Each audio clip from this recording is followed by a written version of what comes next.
I'm in a game. I'm in a game.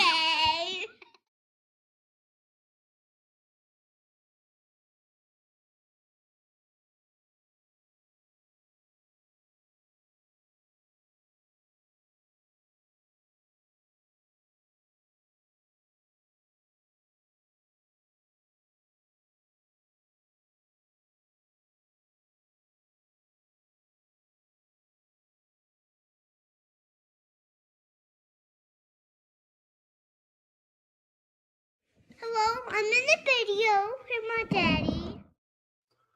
What is going on, everybody? So today we are going to be talking to Styrenebender's Garage. Um, we're going to get to know Chuck a little bit today. Hopefully, you guys enjoyed the conversation. I believe he just went to a show yesterday, which is why we recorded it on Sunday. And let's get going. What's going on, Chuck? Not much. How you doing? Pretty good. So let's start off with your channel name. Where's that come from? I was working on a mostly scratch-built project a while ago, and somebody took and asked me, what are you, some kind of styrene bender or something? And I've just used it since then. That's cool. No, that's super cool. So, what part of the country are you in? New York. New York. So, Yeah, what's the hobby scene? Oh, sorry. Go ahead. So you're in New York. So, what's the hobby scene like there? It's pretty good. There's probably around about 100, 150 modelers that are right close in this area here. That's cool. Only time you really see them though is at shows or swap meets or stuff like that. No, that's cool. So, what's the show you were just at? That was NNL East down in Wayne, New Jersey. That's probably the big show for your area, right? That is the biggest show for this area, yes. So what's that like to attend that on a Saturday? It looked pretty big from the pictures I saw yesterday. Yeah, there's a ton of nice stuff on tables and stuff, and I ran into Doug White, talked to him for a few minutes, but he was recording stuff, so I didn't bug him too much. And then I ran into Jason from Blue Ox Model, and he took in. He was being pulled by somebody else in another direction, so I only got a minute or two to talk with him too. So there's probably, I would say, well over 500, 500, 700 cars, models on the table. Wow. But it was like a gymnasium, right? Right. It's two or three gymnasiums that are side by side, and they got dividers they can put up in between them. They have the whole thing open just for the show, and they pretty much fill the floors with tables and stuff. Oh wow, that's crazy. That is absolutely crazy. I can't imagine that. 3 basketball courts full of kids. Yep. And then they had two more rooms, two more good sized rooms that were full of vendors and stuff. No, that's cool. Did you take anything for the show? Yeah, I took down 6 models of my own, and I took, my wife went with me. She took one that she just built, and she put hers up on the table. Excuse me. No, that's cool. They're, that's awesome that, wife supporting the hobby, right? That's always fun for us. Yeah, she's just getting started in it. The one that we took down there, I painted it, but she put it all together herself. She only asked me for help for a few things. She did a pretty good job on it too. I told her from now on she's got to learn how to. So I told her from now on she's going to have to learn how to paint it herself. But I would help her out with it. That's cool. About the hobby store. Right. No, I mean that's pretty cool. You both get to go enjoy the show and take Yeah, stuff it's the in. first That's super first cool. time she's gone with me. Are you both retired or you both still working? No, I'm retired, but my wife is still working. She's a little bit younger than I am. I robbed the cradle. I okay. I She's not there. She's about 7 or 8 years younger than I. I I don't need details. It's okay. Yeah, sorry, I Right. was only. Right. You know what I mean? Like Yeah, it's those personal things that, only matter to you. right. Right. I told her she's got to keep me alive for another year. That way she can take over my pension Oh, if there you anything go. happens to me. There you go. So the hobby scene is pretty strong in your area. So I will ask you this. I ask a lot of the modelers this. How do you see the hobby in your area compared to other parts of the country that we have here? That makes sense. I think it's doing pretty good here. We got a few kids that are coming into the hobby. Hopefully they'll stay in it and pick up where we're. I face it. Most of the guys are like me here, all gray haired or none, and uh, we're not getting any younger. And for the longest time, there seemed like there's no kids coming into it. And same thing with the one-to-one cars too. I noticed that there are some kids coming back into that now. Some younger kids getting into the older cars. Yeah, it seems like that's where I don't know. This is my personal opinion about one to one, but it seems like you can do a lot more stuff with older cars than you Yes, can yeah, some of this newer car stuff. There's so many more options, and yes, that's what yeah. that's the whole gearhead thing. It's It's a whole lot simpler because you don't have all the computers and stuff to deal with when right, you're setting up an older car. right. No, that's yeah, right. It's the perfect example of that. Yeah, the computer stuff. It's great for like fuel injection, right? Yes. But Oh everything yeah. else, you don't need power windows. You don't need, all the fancy stuff in a car. You really don't. Right. That's why cars cost, $80,000 now. Yes. Yep. And you can't work on them unless you got $20,000 worth of computer stuff. Well, that can be debatable, but yeah. You know what I mean? Right. So let's get back into the hobby a little bit. What Yep. is it that you enjoy to build? Pretty much it's whatever comes across me as to do at the time. I took and I had never built a truck model before, and I took and I got one of the international pay haulers there from the old AMT kits. Okay. Well, they've been reissued now, but and I took it. I went to town on that. Um, I took and put in all the hydraulic lines and made my own fittings and for them and stuff because your regular A and N fittings wouldn't work on it. So I took it. I got styrene hexagon rod, and I made up my own fittings for it. Um, and then uh, I'm sorry, I forgot what we were going after that. What you like building? Oh, basically anything. One of my favorites is uh, older drag cars and uh, hot rods and muscle cars. I got I picked up this yesterday because I've been wanting to do a lowrider build, and I Okay. figured this would be a good lowrider to do. Oh So wow. I'll have to pick up the rest of the stuff that I need for it, and then I'll start working on that. And another one I picked up, street rods, is probably my favorite. But this one here is a new reissue of the sedan there. And I see, by the pictures, I see the wheels are different, a little bit different. And I see it's still got the flathead in it. So I'll have to open it up and get into it and see what else has changed in it. That's super cool. Yeah, I like building the altered wheelbase cars and stuff like the Flying T or the uh, Phantom Blast from AMT or like the Revell Fiat kit.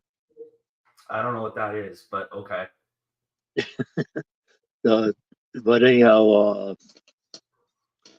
it's whatever catches my eye, or my desire at the time. I really, I when I get into a builder's block, I either go for like a Tom Daniel show rod type kit, something simple, something easy, to build and everything, just to get going again, or else I'll go into something that's totally off base for me.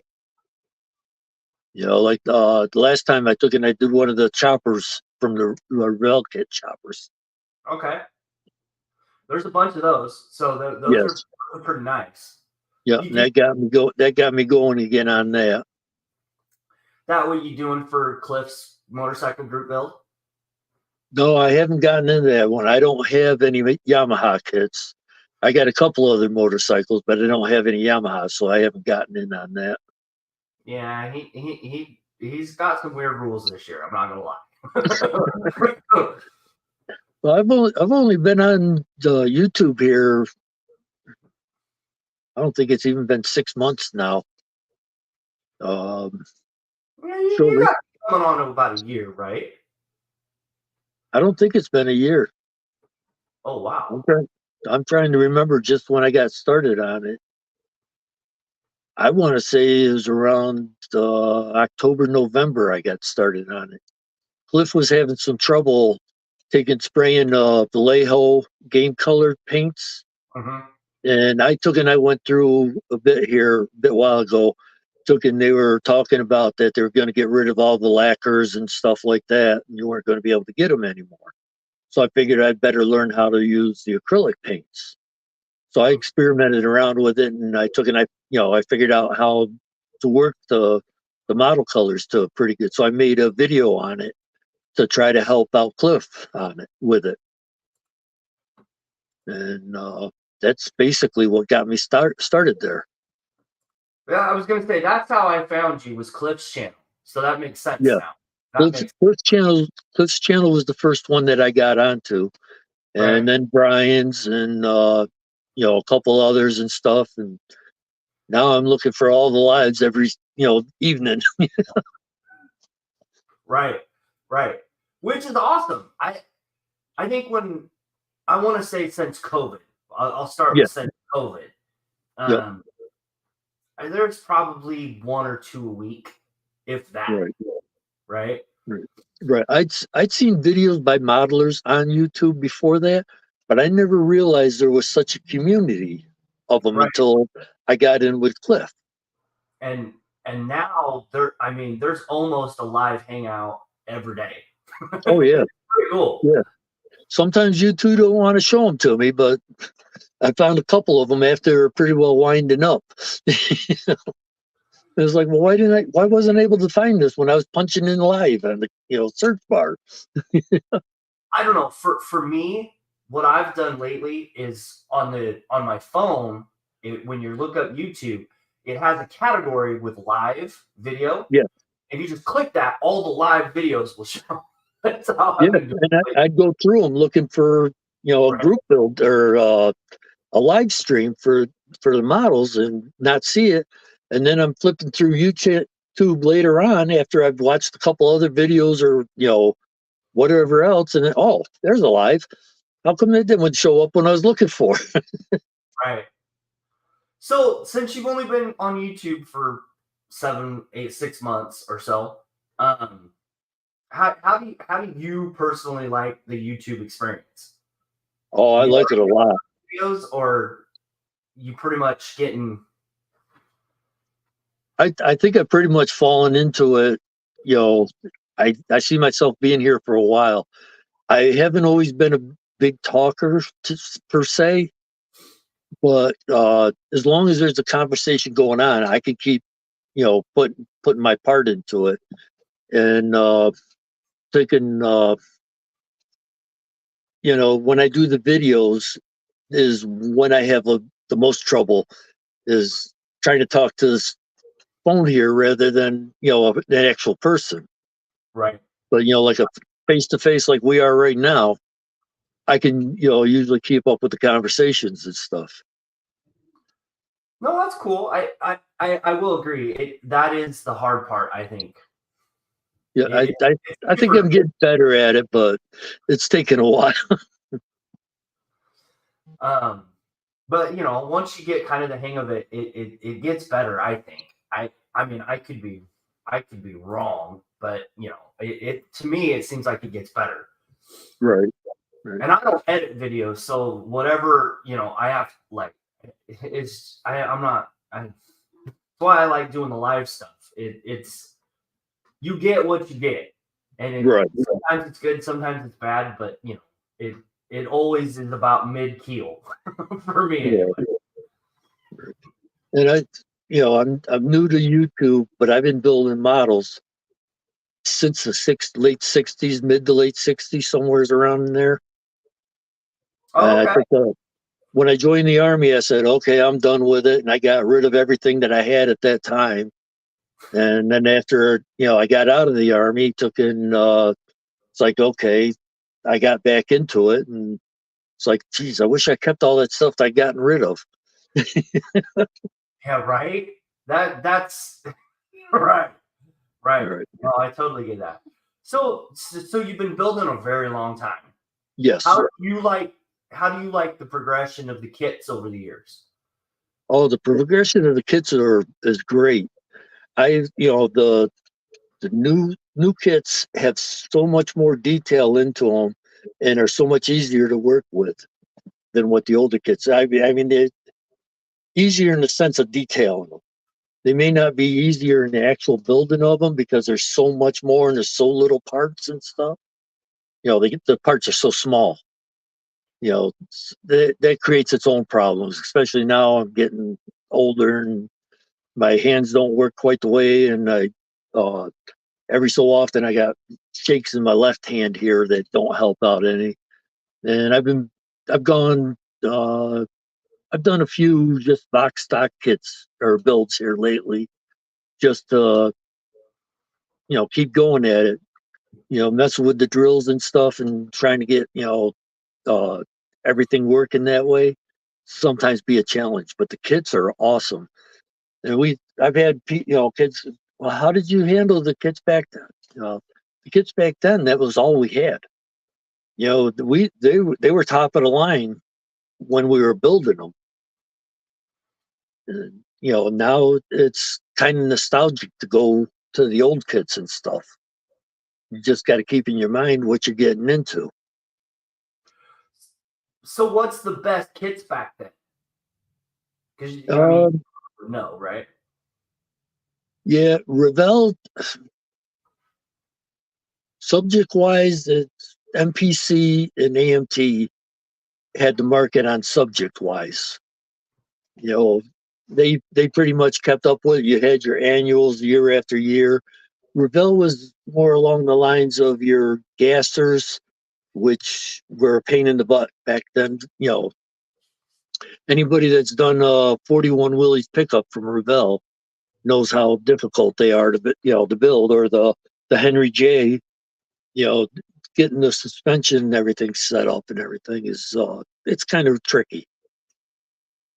But Yeah, no, yeah, that's a good point. Because I mean, back then it was what Revell, Johan, AMT, MPC. You had Aurora. There was Palmer. There was IMEX. Oh, there's a lot there that I haven't even heard of. Holy cow! There's quite a few of them back then. You got less model manufacturers out there right now, but what they're putting out nowadays is so much better. And don't get me wrong, I like the old kits coming back because, like I said, I got rid of all this stuff when I was 18, 19 years old. And now I've gotten a lot of it back again. There's some of it that ain't never coming back. Like the Johan took in Johan, after they closed up shop, took and got hit by vandals and people that were scrapping out the old molds and stuff. So there's some of that that's never. There's no way it's ever coming back. But Yeah, I mean it's pretty sad when that happens. Because there's a lot of money there. yes, I talked to the guy at NNL. Oh, was it the guy that bought it here just recently? I think it was 4, maybe 5 years ago. He bought it, and I was talking with him at NNL one year, and he said that when he bought the warehouse, he basically went in there and slept in the warehouse because if he didn't, people would be in there taking the molds and stuff that was left and scrapping them out on him. Oh wow, You that's know. Yeah, uh, he took the parts and pieces and stuff and put together as many model kits as he could, and he sells them at like NNL and a couple other places. I don't know where else he goes to. Uh, he was there this year. I didn't get a chance to talk to him, and I just took a quick look at what he had, and there's stuff like the turbine car, the Chrysler turbine, and there's a funny car. I think it was a Mustang, but don't quote me on that. right. No, that's cool. I mean, I would like to do a couple of those kits, but they're super expensive, especially if you go on eBay. Johan for the time was way above everybody else in their detail. I mean, you look at them now and they look okay. It's just a simple kit, but during the time, they were far ahead of what AMT, MPC, and so on were. But AMT, MPC, they were putting out different kits. Like I said, they were doing the annuals, they were doing promos. They had a lot more subject material out there. Johan was more as a is where you could find Mopars and stuff like that. Okay. I know what I'm trying to say, but it ain't coming out. Right. No, I think you get your point across though. It's crazy. Like, I mean, you look at some of the I've never built a Johan kit. So I can only go by like Fast Jimmy, Fred, I think has done one, Rick. Yeah. So I can only go by what I've seen on video. It's pretty crazy the bodies on those. They're pretty flawless. This is the comic kit.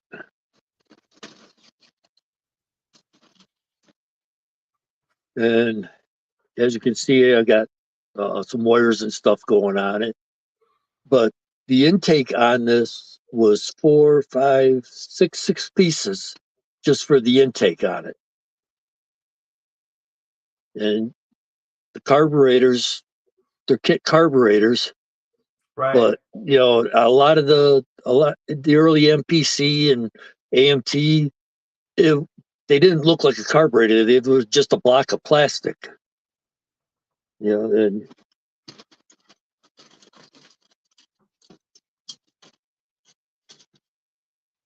these are the headers for it. Yeah, I mean, The rim's got a little bit of slate of detail, but that could be just because the mold was so old that by the time this kit came out, or this version of this kit.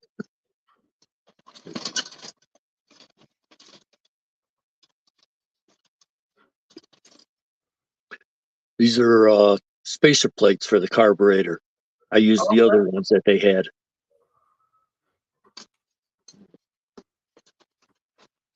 So, like I said, they were ahead of the time, or ahead of their times as far as their detail is concerned.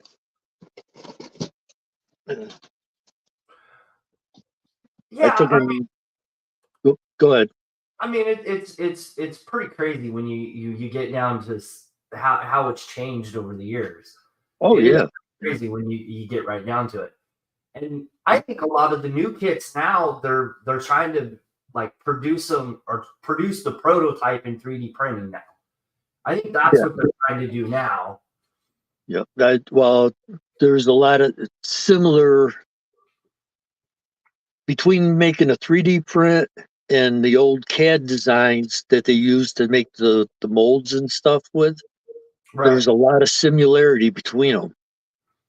And now you got all these people that, hey, jump right into the 3D design stuff. And that's, I got to take my hats off to those guys with the 3D printing now, because they're coming up with so many different alternatives to what's available just with the models that the model kits come from or come with as.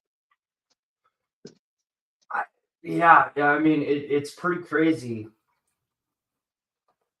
I mean, everybody's got their opinion on 3D printing, unfortunately. Yeah. Well, a lot of that too depends upon who's doing the printing and how quality. I mean, it's the same thing with resin cast. You could get a resin cast from somebody and it's, almost flawless. Like this one here, 41 Willies, and it's drops right in, or 40 Willies, and it drops right onto the chassis for the 41 Willies. Mm-hmm. And then you got other ones that, let me see here. There we go.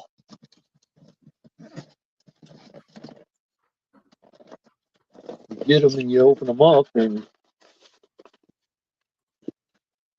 it's like, okay, you got pinholes, you got, I don't know if you could see that there. Yeah. So, and, it's like, there you go. But, it's like, okay, what the hell am I going to do? This thing isn't really that bad of a one. There's some that I've gotten, and it's like, what am I supposed to do with this? Let's see. Right. No, I mean, it's. I know what I'm looking for. I just can't find it at the moment. No, it's okay.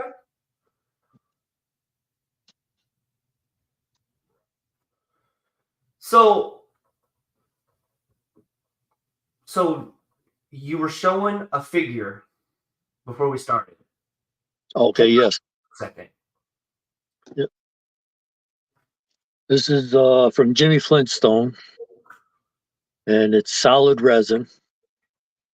And I like doing these. They're gear shift knobs, and like this one here is Rat Fink, Mm-hmm. and this one is Herman Munster. Oh man! And then I got this other. Look at that! Two different versions of the Rat Fink here. Oh, look at that! Yeah, I take and I paint them. I pick at them, carve them all out and everything, and increase the details and stuff in them, and then paint them up. And last year, I took 6 of these to the Syracuse Nationals. Excuse me, sorry about that. And they ended up selling them for $700, and the money went to the Ronald McDonald House. Oh, that's super cool. So how do you enjoy doing those? What's that? How do you enjoy doing those? Oh, I enjoy them. Sorry, I need a drink there. All right. No worries, man. No worries. We take a second. This is a smaller one that's already been done up. Oh, that's off of that's the Rat Fink gear shift head, right? Is that what that's called? Yes. That one before. Yeah, it's like you'd mount your gear shift on here. Right. The smaller ones are meant for like turn signals, or if you got a column shifter or stuff like that. Right. Now, 2K taking the ones that I took and put in for the auction. I coated them with 2K before I took them over there. No, that's cool. That's Because super cool. I could see this the this one here, if I handle it too much, the paint starts rubbing off on it. The 2K protects them a lot more.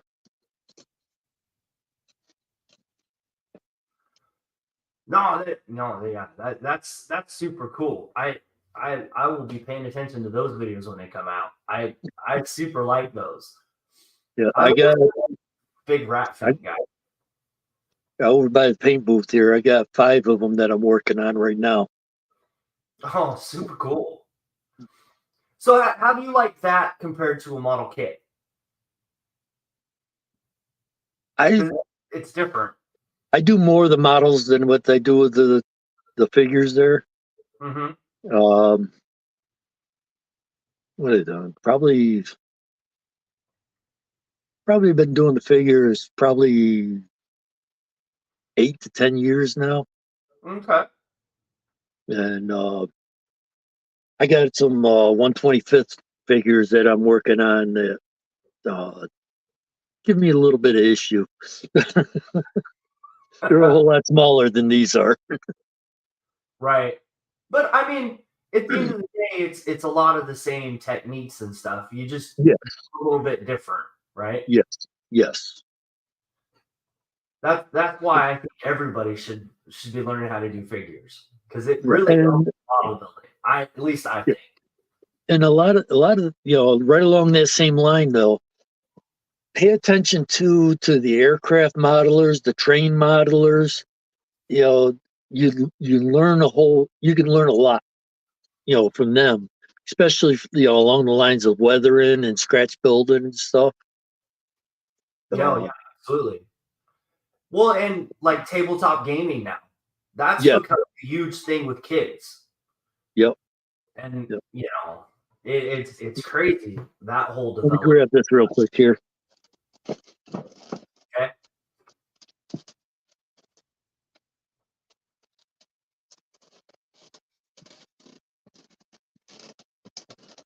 Oh, he's got This something.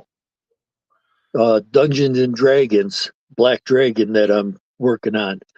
Right. So far, I've just got the red, the black, and purple, and some tan on there. But I got a whole lot more work that I'll be doing to it during, in time here. Yeah, that's super cool. Are you painting those with a brush or airbrush or cane? Airbrush. I will have some paintbrush, regular paintbrushes in on it before it's over and done with. But for right now, everything that's on here is just done with the airbrush. That's super cool, man. I always like those figures. I've done probably about 10 of those, and they're a unique challenge. Yes. Yeah, you have to do a different painting technique on them than what there again, it opens up it helps with what you're doing with the models too by doing stuff like this. You want to get your dry brush technique down, paint a dragon. Right? You want to become good at dry brushing. Get a dragon, and then your texture inside the body or inside the In car, the interior, yes. night and day different. Yep. Night and day different can make it just changes so much. Right. So what are some of the cool tools that you like to use while building? When I get into scratch building, I like these. I got a couple of these. This is just one of them. They're for angles and stuff like that. You get to building a chassis or something along that line. These come in handy, real good. Now that is that the model kit version or is that This is the model kit version. It's got the angles and everything right on it. The blade, I think it dulled out faster than I thought it should. I'll have to try sharpening it up here. I also got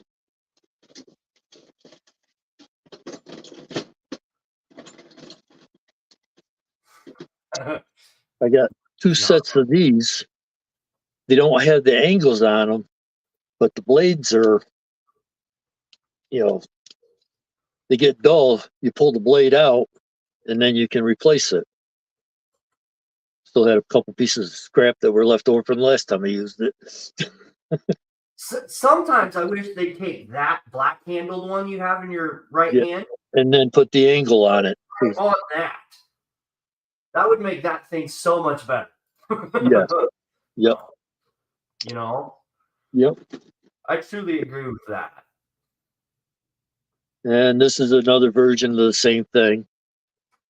Holy crap. I got a couple of them. Well, I got the one, like I said, I felt that the blade dulled out on it quick. So I tried a couple different other ones to see how they work. Nice cigar clippers. Okay. Yep.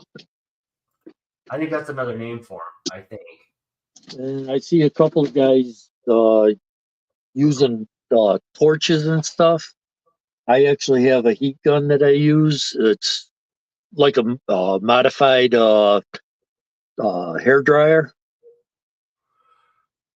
Yeah. I didn't modify it, but it's bought that way. It's meant to get that hot. I like using that better than I do an open fire. Right. No, I agree. I have the one from Harbor Freight, I think. Yeah. You can bend some plastic with that thing. I can't forget our calipers. I'd use these for all kinds of measuring and stuff when I'm doing some precision work or whatever. Of course, I got a selection of the pliers and nippers and nibblers and stuff.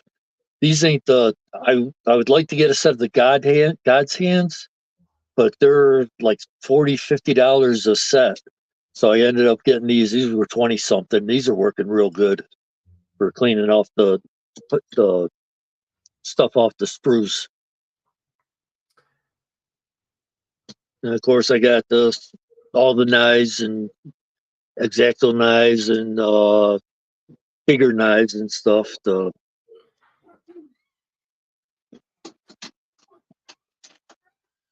That's X-Acto too, but the bigger handle so you can. This also works with the figures there that I work on. What is on the end of it? It's a blade with to do a. Let's see if I can do it on here. You can. Now it's making me a liar. But you get to carving out stuff. You can take a good bit of chunks out at a time on it with it. Oh. And I got a bunch of different carving blades, that go with them type handles and stuff.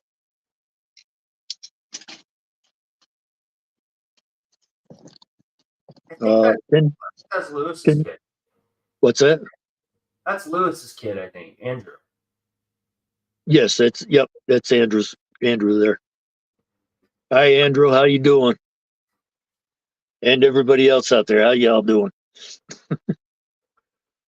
So what airbrush are you using? I got an Iwata HPC. I got it's HPC Plus. I got a Iwata Neo, and I got a Badger Patriot. Got 4 or 5 other Badger airbrushes. The main ones is the Iwata HPC and the Badger Patriot 105. The HPC's got a 3.3 nozzle in it, and Patriot's got a 0.5 for painting the bodies. Excuse me, but painting the bodies, I like to use the Patriot 105 over the Iwata. But for doing detail or smaller work, I like the Iwata better. That because of the needle difference? Yes. You have a lot more control with the smaller stuff with the Iwata over the HPC or the Patriot 105. Right. I have the Patriot, the Extreme Patriot. I have a Sotar, I have the Posh H, and then I got I'm gonna be getting the. Fred showed it last night. That the trigger, Galleria Swallowtail. right? They're supposed to I think be Brian was having some trouble with that last night. right. I I've there's enough people getting those, and they're affordable. Yes, That's that I would like to get an Iwata Micron for even smaller details and stuff, but I don't want to pay no $400 or $500 for it. that's why I bought the Sotar Sotar? from Badger. That's why I Yep, bought the Sotar. It's supposed to be the equivalent to that, right. for like I think it's a quarter of the price. I think I bought mine for like $125. Yep, You know, and it's a 0.3, almost a 0.2. right, right. And it's Yeah, it's crazy. the Micron's a 0.18. Yeah, So it's pretty really small. The only thing I'm not sure of is how I would clean that nozzle out on that because it's so small. That's yeah, that's a big part. That's a big part of using the airbrush. Is you got to keep the internals clean on it. right. No, yeah. That keeps you from a lot of problems. I always take like lacquer thinner Yep. and Even, just even when stick I'm using acrylics, I take and use the nozzle, lacquer thinner to clean it. just sticking the nozzle of that thing in there just to make sure it comes clean because Yes. there ain't nothing going in there to clean it out. Right. Right.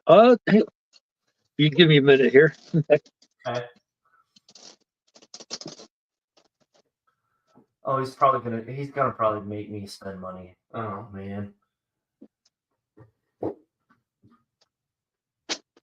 Oh, let's see what the chat's doing. Oh, fan cup is awesome for car bodies. I wish it was mine, but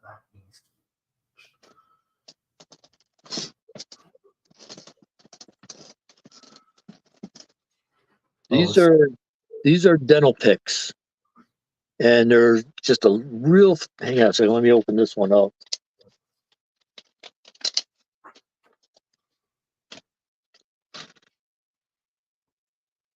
They have a real fine brush on the end of them, right.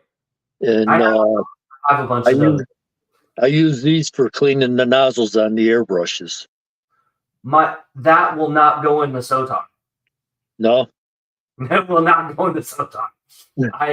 It is that super thin. right, right. I mean, you know, This one here, this package, I haven't used it because when I got it home, I noticed it was mint flavored, and I don't want to take the chance of. If you get them, try to get the ones that are unflavored. You don't want to flavor one and then try to paint, find out it's messed up the paint on you. oh yeah. I was thinking it would make the paint smell better, but it could Yeah, probably mess up the paint. I can see that. I can see that. So, paintbrushes. What type of paintbrushes are you using? I go down to the art store and an actual art store, and I buy brushes down there. They're a bit more expensive, but if you use them right and take care of them, they'll last you a long time. Like this brush here is probably 15 years old, and I'm still using it. That looks like the ones from Walmart. You know what I mean?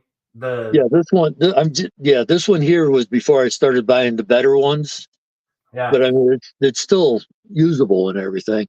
The Right. ones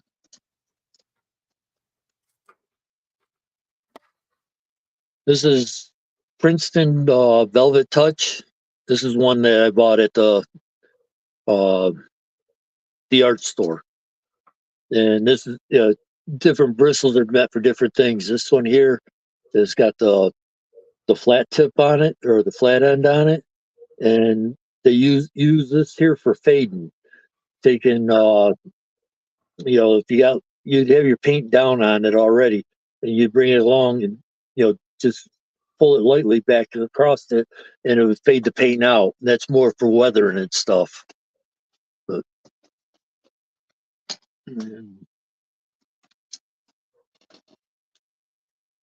these ones here, I haven't. I just got these, and I haven't had a chance really to try them yet. But they're for doing pinstripes on fingernails, Oh, and okay. I want to try to do that on the model cars. But I got to get somewhere to a point where I can use them to try. What that handle is really unique. Is that? I mean, Yeah, these are Bado Lang or something along that. But it's actually the bigger handle makes it easier to hold on to for me anyhow. right. That's one of the other things that I've been doing lately too, is looking for brushes with the handles on them that give you a little bit more to hang on to. But, Oh, yeah, absolutely. like a little bit of difference between the handles, and surprising how much of a difference that makes. Right. Right. No, I agree. It's got to be night and day different. Yep. Mm. This one here, of course, just bought it use it for a duster, and cleaning things up and stuff. When I get ready to go to the show or whatever. And I got another one that I keep with the case that I carry models in that stays right in the case, so it's right there. I've used some liner brushes. This is one that got messed up on me, but give you an idea. Oh yeah. That's Holy. supposed to come out. That's supposed to come out in the pin a point, but it got dropped and point never went back together again.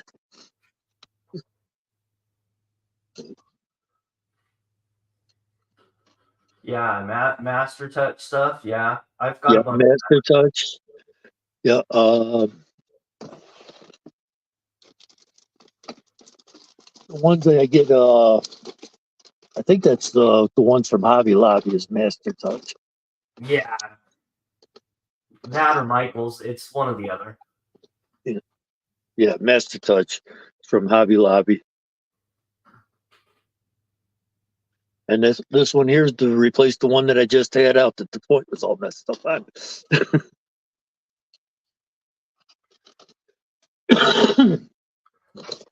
Yeah, see now what I use.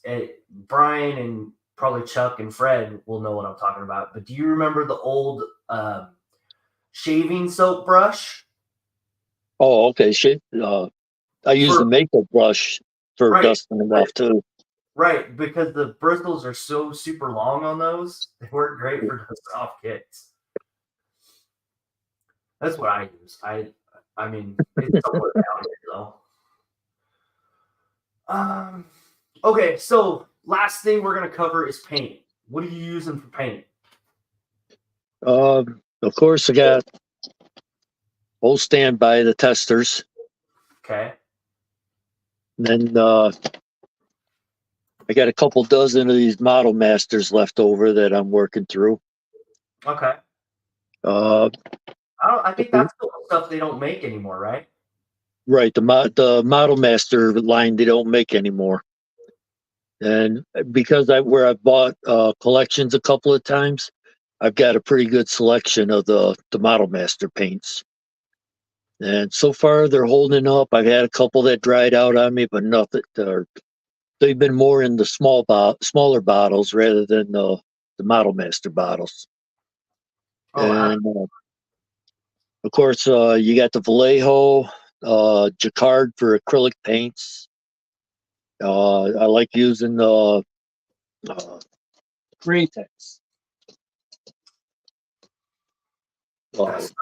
Wicked colors are nice. They're nice to work with. Some people don't like them, but you basically you gotta you got to learn what you're doing with them. Mm-hmm. You know, and that's probably something I'm going to do in the near future is a tutorial on the Createx line because I've seen a couple people having trouble with them. Maybe it'll help them out. I, m- I mean, you once you kind of figure out what works in your element, and that's a bunch of problems with that stuff. Yep. Like I've got so much moisture being in the Pacific Northwest that you have to add a little bit more reducer, but and then in the summertime you got to take less, and it's Right. just a chemistry experiment, you know. Right. Basically, what I do is when I'm mixing the paint up with thinner or medium and stuff, is I'll take my stir stick and I'll take it out, touch it up against the side of the container, you know, when that freely runs off down the side of the container, that's about where you want it for your mix to go through the airbrush. Right. And for the bodies, what I generally use is the acrylic lacquers, and then finish it up with 2K. That Oh. does a real nice job. And you can the 2K and lacquer clear, you can use over the acrylic colors. Mm-hmm. You Yeah. can't. Somebody just had a problem with that on one of the lives here not too long ago. They put lacquer over enamel. You can't put lacquer over enamel. You have to make sure that it's either acrylic or you're stuck with lacquer. Right. Or you have to put something else over it before you clear coat it. It's crazy. Yeah. Yeah. What you could do, I don't know if I want to say this or not, but if you take the clear acrylic paint and put it over your enamel, theoretically you should be able to put lacquer over that. Right. Right. Brian needs some of those metal stir sticks. These ones are from Tamiya here, and then I got another set here somewhere. Yeah, they're a little bit wider than these here. They sell them at a Hobby Lobby, and they come with the tin cups here, and they're a Wait, whole lot cheaper than the Tamiya ones. where do they sell those in Hobby Lobby? Right near the models there, around the paint area. Huh. Okay, I didn't. I don't think I've seen those in mine. And I go through the craft stores and stuff. I go through them all the time looking for stuff that I can use for the models. Yeah. Right. And I think that's pretty much standard amongst us, but you'd be Right. surprised, then looking through the women's makeup aisles, you find stuff that you can use. Yeah. I mean, I don't disagree with Well, that. nail polish. I've painted many models with nail polish. I haven't done that. I haven't gotten that brave. You know, but my favorite store lately has been the dollar store. Yes. Yep. If you're trying to build a diorama, they got a foam board there. Right. You peel the paper off of it, and it's just foam. You can do so much with that. Right. Oh, absolutely. I agree with And, that. right, and they got cheap poster paint there. So if you're trying to do a coloration on your background for the diorama, the cheap poster paint comes out pretty good. That's acrylic. Um. So what other paints are you using than that? I use Duplicolor paints. I've got a pretty good selection of the spray cans, and I have the pint cans or 2 pint cans or whatever they are that I Oh, built that I use for the airbrush.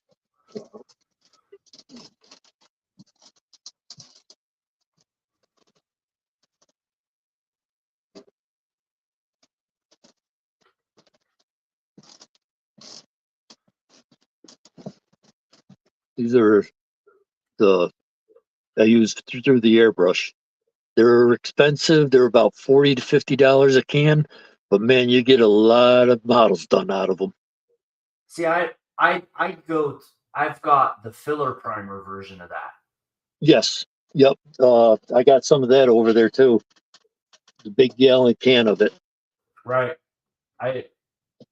You got to make sure you use their special reducer for that. See, I have the one that's already. All you have to do is put an airbrush and shoot it. Okay. Well, That's even right. This is supposed to be spray ready, but I still thin it out. Yeah. Right. Right. Yeah, And but that takes Mopar. That. I do that. I do that too. I decant the cans into a small jar or something along that line to spray it through the. And the nice thing about that, when you decant the cans, that's at the mixture that you really need or about there for spraying through an airbrush. You learn that mixture and how thin that works in a can in a jarred stuff, then you can figure out your mixture for the stuff that this stuff here. Right. Yeah.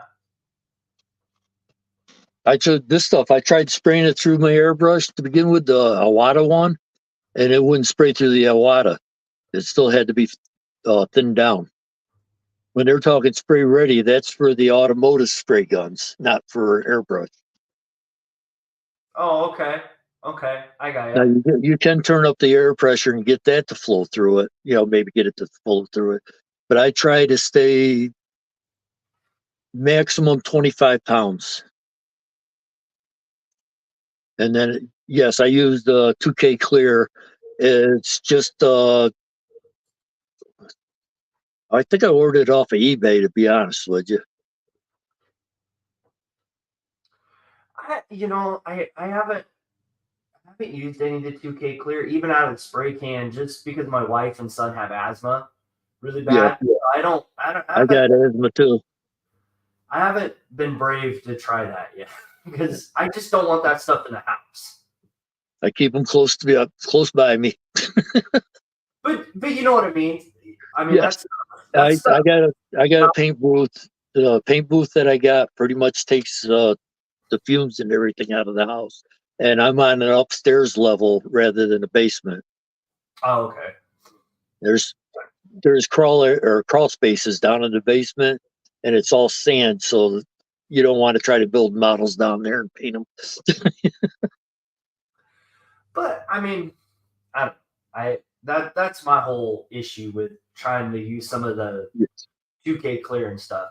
I mean, if I could do it, I would do it. I'd be doing it, but I also get the clear lacquer in these cans from the same, from the same place. And I took in. Actually, I lucked out. I took in one of the Ollie's a few weeks back here, and they had a couple cans of the clear in there on closeout. Yeah, see, we don't have Ollie's out here on the West Coast, so. Oh, the other thing, check in your auto stores. If they carry that brand, they may have, if it's sat on their shelves long enough, they may want to be getting rid of it. I've gotten a couple. I've gotten a can of mixed, custom mixed paint that didn't come out the right color for what the person wanted, so they sold that at a reduced price. It's you got to keep eye open for that kind of stuff.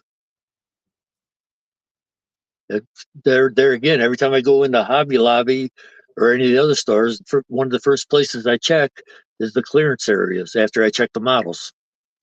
Right. Right. Let's put it this way: the clearance area is on the other side of the model, so I got to go through the models first, anyhow. In the store I'm in, it's right down at the end of the hall now. Yes. Yep. Same here. Same here. He just moved everything around in Hobby Lobby. Well, the thing here too at my house, the house is old, so it never had return air run up to the upstairs. all the return air only comes from the first floor. So I don't have a return air going to the furnace here. Otherwise, I'd have to turn that off too. You don't want the fumes going down there into the furnace. Right. No, yeah. No, it's yeah. Go into an auto body shop and get Yes. their Yep. used mixed paint as well. Generally, they give it to you. Yeah. Now, I haven't had them give it to me yet, but I've gotten it for real cheap. Right. I've got a buddy that paints cars, so sometimes he gives me the hookup. I'm Hey, like, you got some decent colors? Pass it on here. right. So do you know what I'm talking about when I say West Coast lowered cars? Yes. That Well, that's what flake. I was talking about with the Cadillac there to do a lowrider kit or a lowrider build. Right. That's what I want to do is all the color, the candies and all that. I've got the complete line of the Createx candies, and I don't know what I'm going to do just yet, but that was the whole idea behind buying the Cadillac kit there. Yeah, see, that's like he gets people to come from all over to have him paint cars. It's crazy, but Yep. he's super talented at it. So sometimes I'll get like a jar of just whatever's left. Right.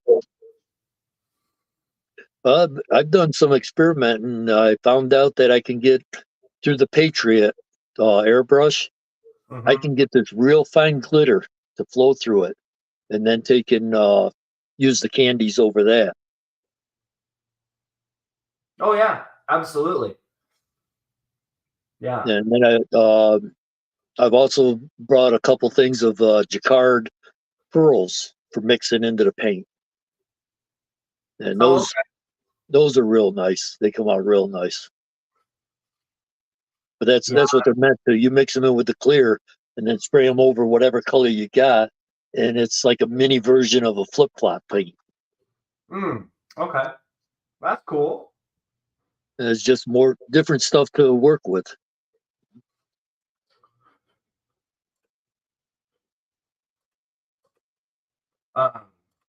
Yeah, West Coast has got no salt on the roads, so yeah, yeah, yeah.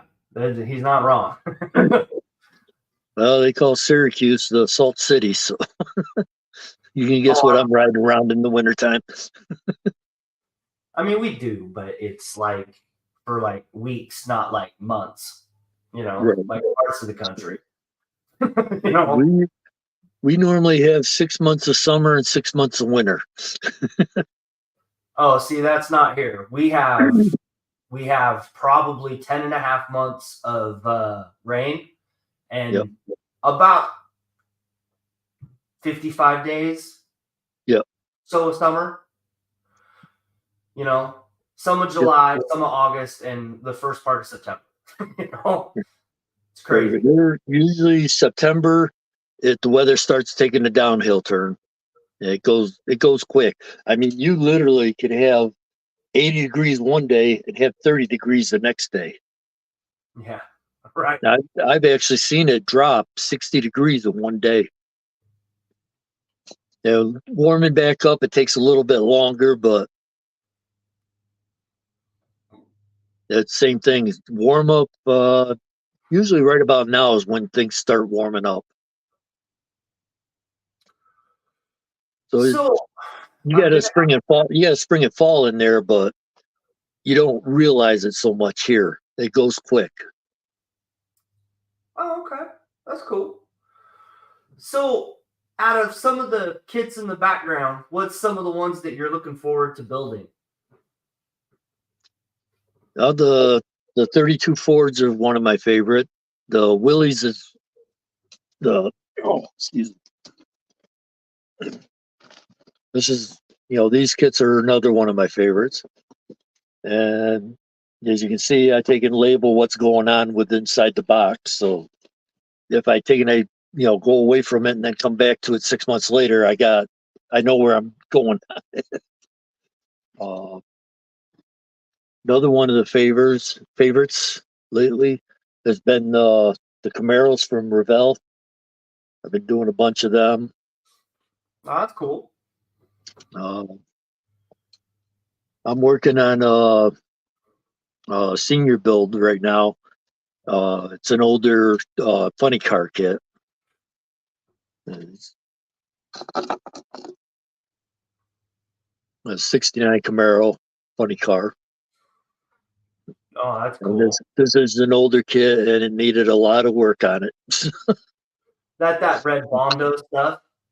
Yeah, yep. That's my go-to for filling seams and stuff. You can thin it out with a little bit of lacquer thinner. Oh, I haven't known that. That's cool. I've got some this here. Um, I've used it a little bit. I'm not real happy with it, but on that dragon there, I used it to fill some of the seams on this here, and it's worked out pretty good on it. Yeah, that You stuff can't, worked good on the Dungeon and Dragon stuff. Yeah. yes, you have to get it in and wipe it to where you want it because it doesn't like the sand. Yeah. With the Bondo stuff there, I could sand that right down. I used the Tamiya and a couple other brands, and I keep going back to the Bondo. I've used that 3M stuff. There's like a green, a That, blue. yeah, I haven't had a chance to try that yet. It's a tube, Yeah, but it lasts forever. Long as you keep it, in the house. yeah. It'll I dry seen her.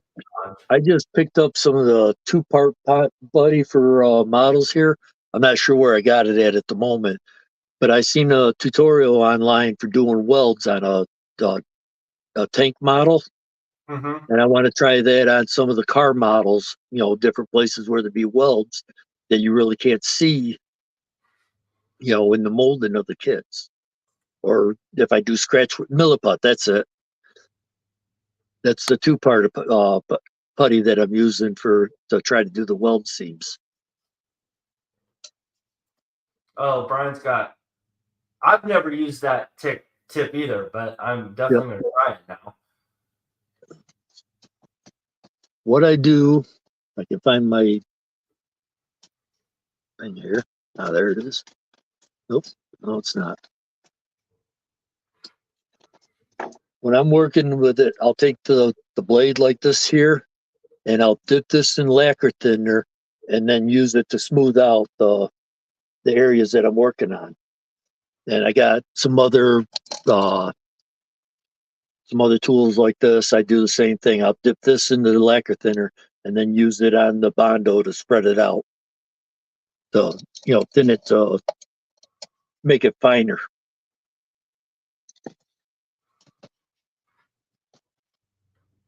No, that's cool. I You don't definitely you don't use a whole lot of the lacquer thinner. Let's put it that way. no. All right, man. So we've been over an hour now. Did you have any questions for me? What got you into doing this? To talk to a modeler or meet a modeler.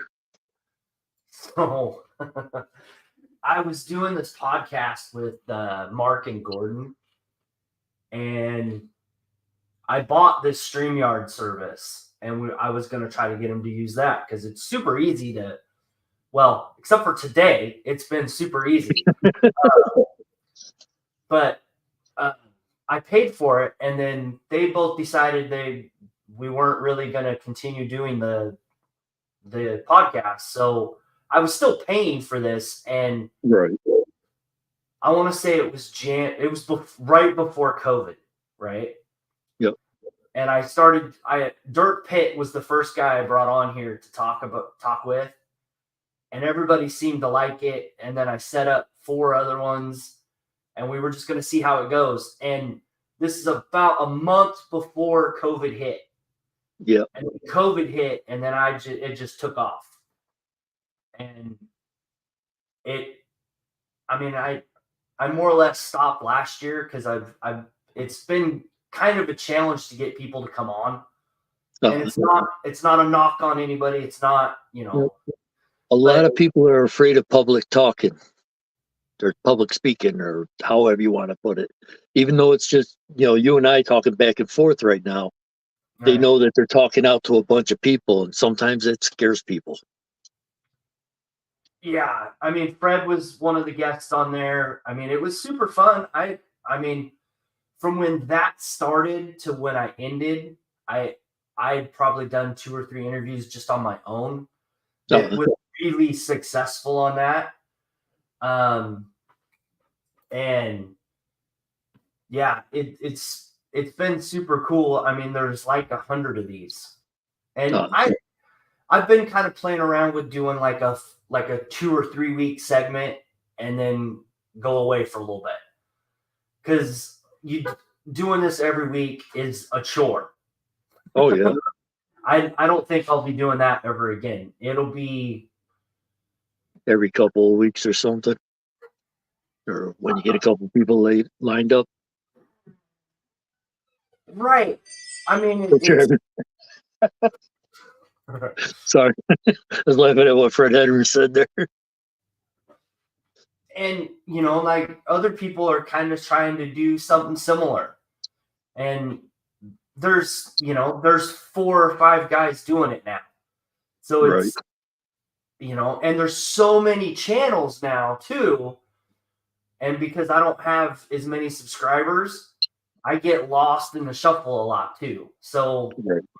it is what it is.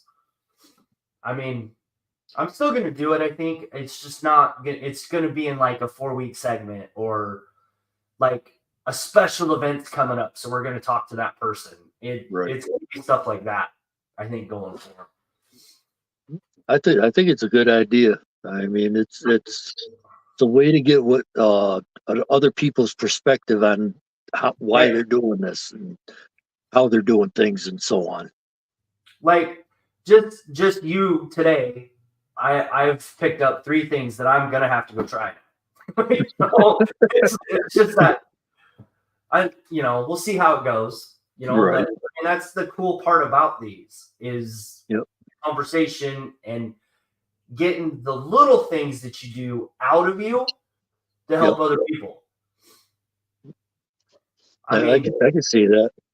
I mean, I haven't talked to Lewis yet, but I would love to get him and Andrew on here together, because I think that would be super cool. Have you done Miguel yet? Miguel's been on twice. Okay. Well, be totally honest with you, the one with Jeff was the first one that I've seen. Like I said, I haven't been in this very long, so. Yeah, if you go to the playlist, if you go to my playlist, there's a whole section of Meet the Modeler on there. Yeah, I'll have to do that. I'll have to check out more of them. Hey, that's why I'm up here in the build room, right? Right. No, it's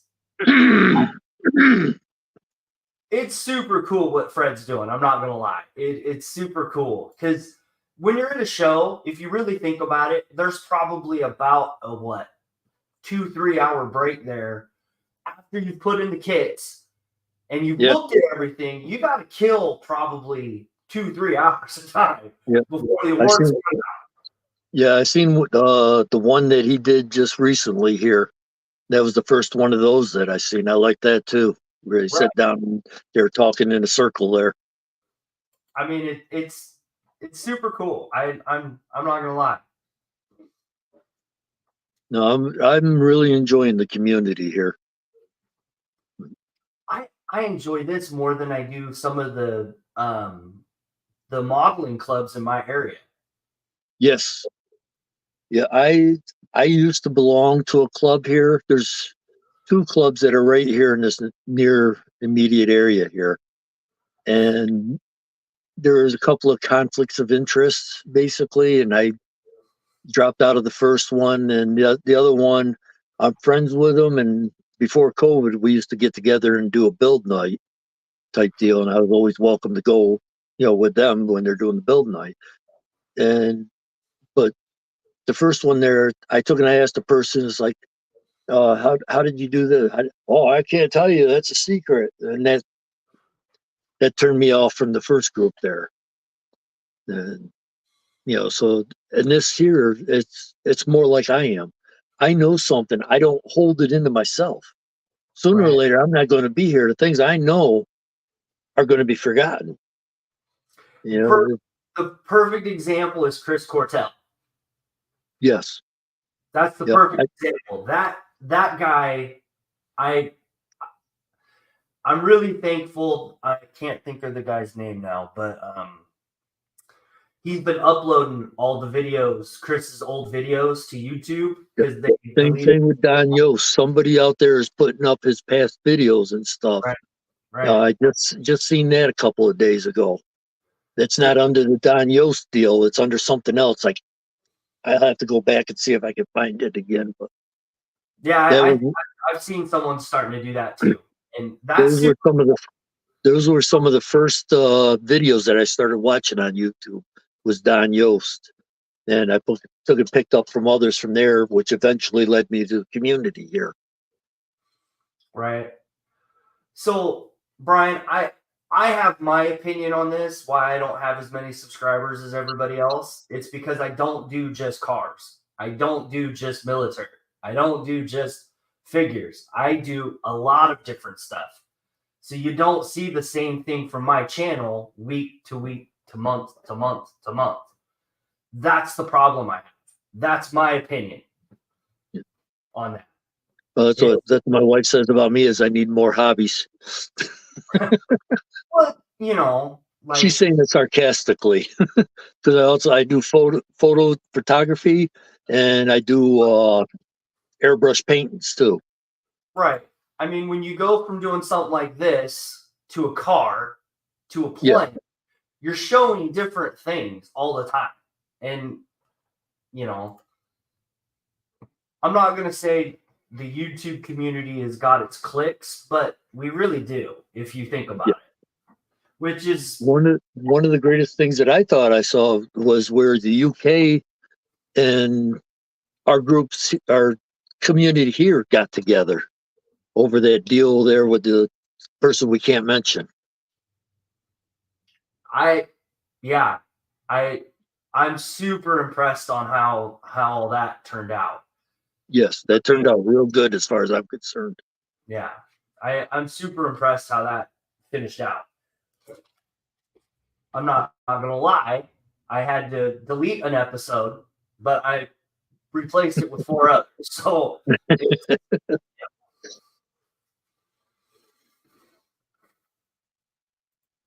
well, you can learn from all types of modelers. Closed minds are bad. Well, yes. I don't disagree, Jeff. But unfortunately, that's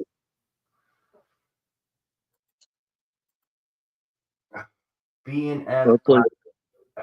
What? BNF black at your. Okay, I'm not sure what that meant. Yeah. Okay, now I got it. That goes back to the IPMS car guy issue. Years ago, IPMS didn't want nothing to do with, at least in this area, didn't want nothing to do with car modelers. Now we're all, like I said, we've lost members on both sides of the thing here. Now there's been a commensance among the IPMS and us, and there again, it's a good thing because their shows have opened up to that many more people rather than just the armors, planes, and ship builders. And talking with these guys, I'm basically, we're the same. We're just working on different things.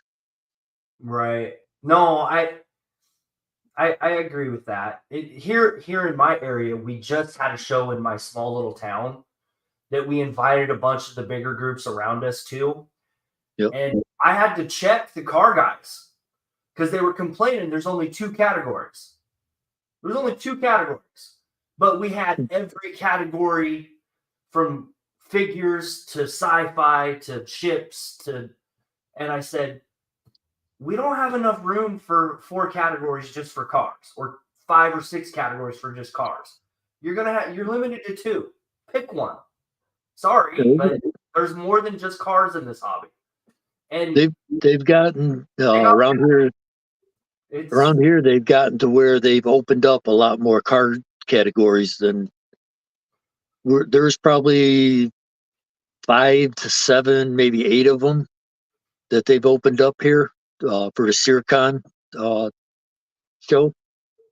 right. And I was supposed to go to BuffCon this year here, but I didn't make it. I was planning on making the ride out there for that.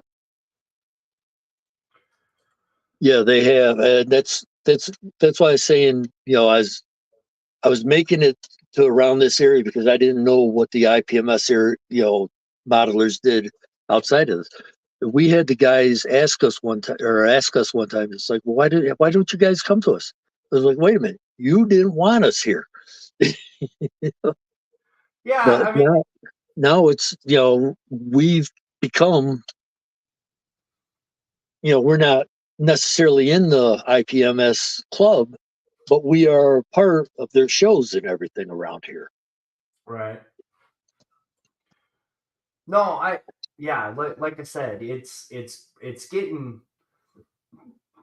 pretty crazy. And the younger generation that's doing like Gundams and like Yes. Warhammer, and they're Yep. bringing a different aspect to this hobby, which is all positive in my opinion. But Yep. they have the social aspect to the hobby. Right. Like in Eugene, there's one hobby shop, and there's 2 towns up there, but there's one hobby shop, and there's like 12 of these gaming communities, because that's what's popular up there at the moment. It's Right. sad. I wish there was more model stuff up there, but the figure stuff and board, the board gaming community is super strong up there. But I think every 10 to 15 years the hobby kind of shifts a little bit over the years, I've seen a couple of times where the hobby's dead, it's not come, and it comes back. And I think we're starting to see that right now. I'd like to give it a little more time before I make a final determination on it. But I think we're coming back again. And it's not just car modelers though. But you're opening up other people's minds to building cars as well as us to doing other things. I did a figure of Alien, and I took that to the IPMS, and everybody loved it. And Right. I did a World War or Revolutionary War cannon. It's like something that you'd see in a park that had been sitting there for years and it was all tarnished and that there too. I actually won the class on that one. Right. No, it's super super cool. I mean, Acme is mostly known for the car guys, right? But Right. sounds like they're opening up to Gundams and armor now. Yeah. Which is super cool. Like, Yeah. it's the little things that are changing this hobby. And regardless what everybody thinks, 3D printing is going to be changing our hobby yet again. It's not going to it. It's going to change it for the better. Yep. Even if what people say, if it's cheating or not, it's not cheating, because you still got to put it together. You still got to paint it. You got to prep it before you paint it. It's still modeling. Right. Absolutely. Absolutely. I mean, people were saying the same thing about the photo etched and the resin stuff not too long ago. I mean, and even if you look back in the 80s, you could throw a halfway decent paint job and a little bit of detail and you were in the running. Now in order to be in the running, you got to have almost flawless paint job along with detail. Right. And I've, to throw in the exception to the rule, I've seen Andy Behrens, he's a member of the Liars Club out of Long Island. He took a best of show with just a box stock build, but it was so clean and so perfect. So it's not just that; it's a little bit of everything. Oh, You got to be on your game nowadays, is what I'm trying to say. yeah. No, it 3D printing is no different than photo etch or Oh, I resin agree. turned aluminum parts. Yeah, Rick's got a point there. You know,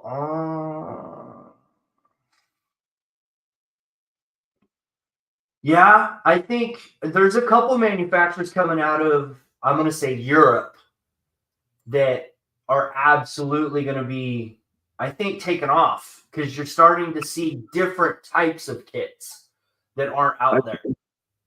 I forget which one it is, either AMT or Revell.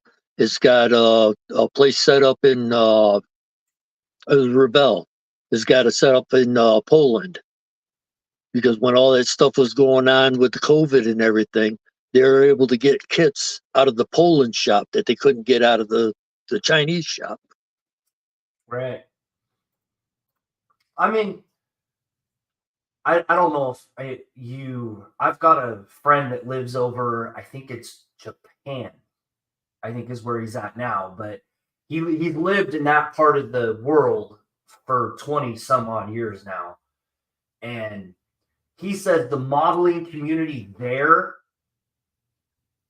is by far the best in the world because they don't have just a hobby shop. It's a hobby shop with a detailed museum next to it, with another hobby shop above it.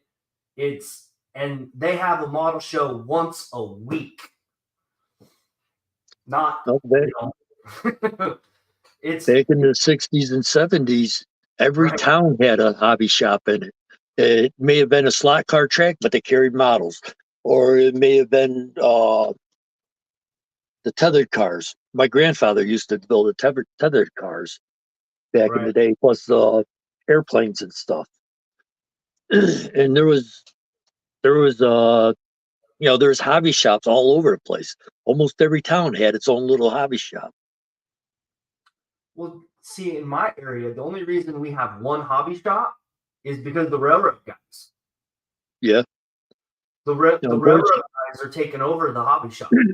Yeah. But that's what's selling for them. So they're like, there Right. used to be like a whole aisle, both sides with model kits, and now it's basically just one complete side, and then the other side is like rock crawlers now and slot Yeah. cars and now the train section is starting to creep over there now, and it's sad, but that's reality in my area. All right. With this area here, Central New York area, we were down to one or two hobby shops in the area, and a couple of train shops. Well, now we got the one train shop, we got the hobby shop, and we got three Hobby Lobbies that I could make it to if I wanted to. But I stick with pretty much the two closest ones here to me. The one is a real good sized one, and the one's a smaller one. But I'll take the ride out to the bigger one every once in a while to see if they got different stuff there than what they have here. And I don't know, this is just my perspective, but I think it's different. Like on the East Coast, it seems like the hobby's a little more accepted. On the West Coast, it's not the same. And I don't understand the disconnect or what, but it just The, seems like the late 80s is when the hobby became more accepted around here. I remember 17, 18 years old. I used to build models, but I didn't let anybody know I built models. right. You know, like I said, then when I joined the army, I said, okay, I'm all grown up. I don't need this anymore. And I got rid of everything. And then once I got out of the army and it's like I got back into it again. I've been into it bigger than ever then. since then. No, I had like 4 or 5 years that I didn't build. yeah, I think we've all gone through that kind of slump at some point, you know, one way or another. It's Right. weird, but And I go through slumps every now and then where I don't get anything built, but nothing like, you know, now it's maybe a couple of months that I don't build at the most. And then summertime brings on the one-to-one cars. So, you know, most of my building gets done in the fall till spring. oh yeah, having an 11-year-old does not help my hobby at all. No, it doesn't. See, well, that's why I'm up here in the bedroom or the upstairs now. The kid, it's empty house. It's just me and my wife, dog, and 2 cats. No kids in the house anymore. So the bedroom is the 2 bedrooms up here have become my hobby rooms or my hobby area. And other bedroom that's downstairs, other than the one that we sleep in, has become my wife's hobby area for the stuff she works on. Oh, that's cool. Yeah, I heard. Yeah, Now, see, San Diego has a different hobby that metal robot wars or whatever they call it. Yeah. I've got a great uncle that runs that one. I think just south of San Diego or somewhere in the San Diego area, and then they travel to LA to go take on the regional guys and clean house. You know. Yeah. I did Yeah. the RC for a while too. There, going to the hobby shop, you know, after I got out of the army to take and go look at model kits and stuff. They had the RC stuff there, and they had RC tracks and, you know, a couple other things like that. And I got into the cars and raced the RCs for a bunch of years there. But I, you know, also kept on building at the same time. Oh, that would be cool. Yeah, that's cool. Cool.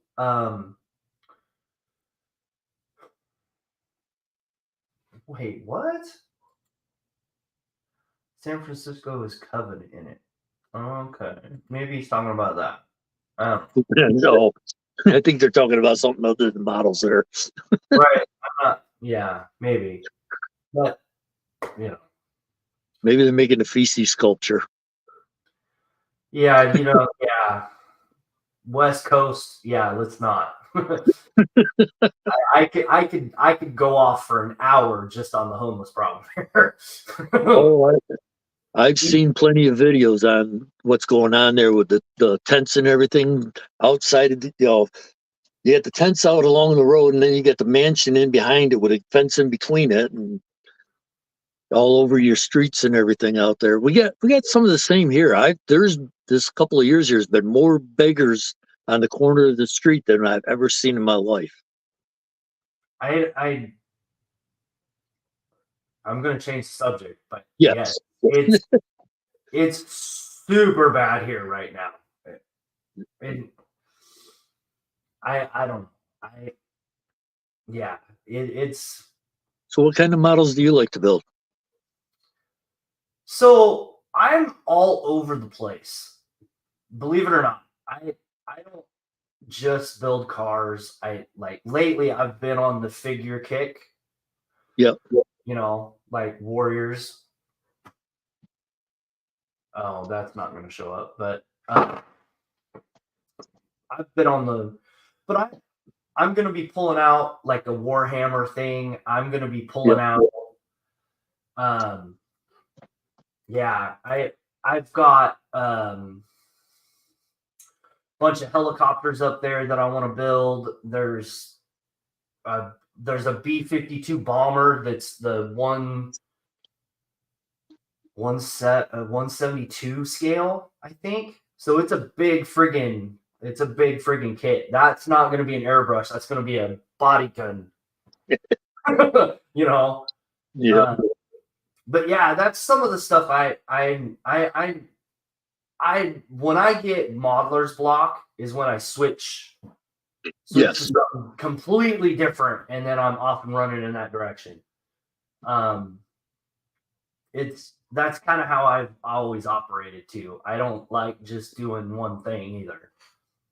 Right.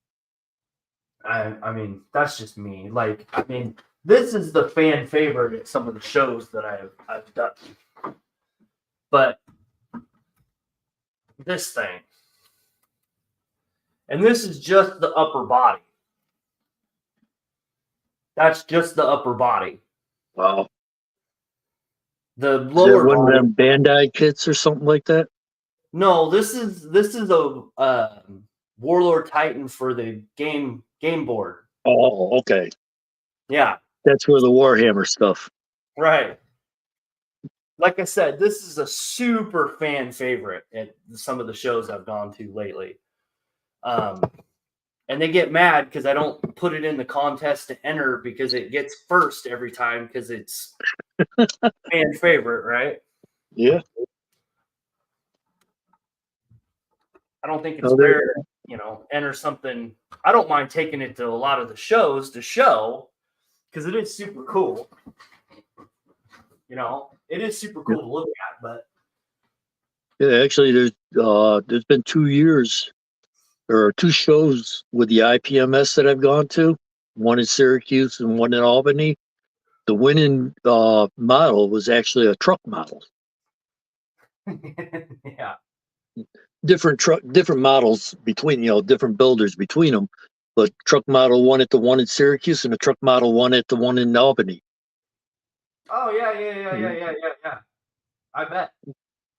I was a little bit skeptical about it, when they first, asked us to start coming to their shows and stuff. But, after seeing that, it was like, okay, yeah, so they're giving us a fair chance with everything else. And I've gotten in, I've got a closet that's full of model airplanes, boats, and or tanks and that kind of stuff. Now, there again, like you're saying, when I get into a slump or whatever, then I start pulling one of them out and working on it. Because I don't know if it's just it's fatigue or you get in that rut where you've done the same thing so many times you just get bored. Yeah. And I don't know. That's me in a nutshell. And when you talk about modeler's block, that's some of it. You gotta be able to change it up. Like Yep. the tank community, I love them to death. They do great work. But there's 2 channels that I watch, and that's all he builds is the same tank in the same scale, the same. Yeah. And he might change up the paint color to make it look different or the decals different, but it's the same tank month after month after month. And it's like, No, we've had a guy here that I know of, probably he's been bringing the same model for probably about 15 years to every contest he goes to. Don't you build anything different? Right. Yeah, the ship guys, I give them all the credit in the world, but oh, this stuff is tiny. And photo etch. Yep. Photo etch, I mean, you got to have a different set of tools for that stuff. Oh yeah. And patience like no other. That's probably why I've got, I don't know, I'd say probably a good 15 set of players now. Right. And there again, not all of them are from the modeling community. Some of that's from other hobbies. But then I see it, it's like, oh, hey, that could probably work good for this or that or whatever else.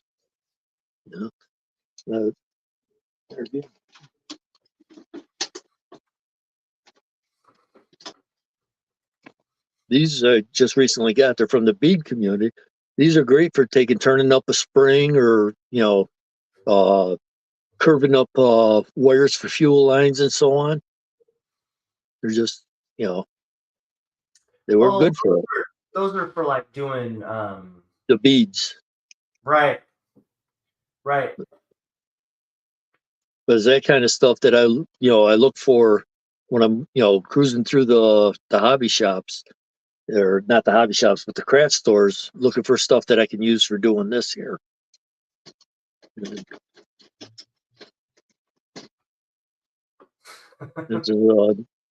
another set of smooth jaw pliers.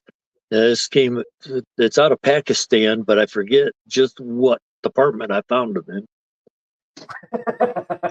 Right. There's that too. Yeah. Right. And this is for the metal embossing people there. This come out of their stuff. And it's nice, it's smooth jaw, and you can put your photo etch parts in there and bend them where you need to. It works good for that. Right. I tend to use those super long pliers, needle nose pliers. Yep. Because sometimes they have that double, those.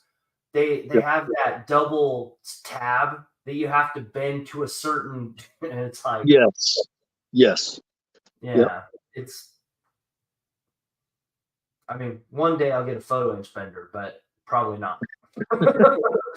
Because they're super like I said, that one pair of pliers there came out of metal stamping, and I've used this for countless number of throttle linkages and stuff.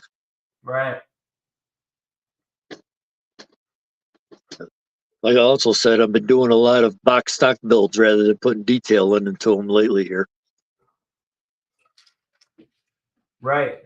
No, But like I understand. It's I do the detail. I just don't do as much as I used to.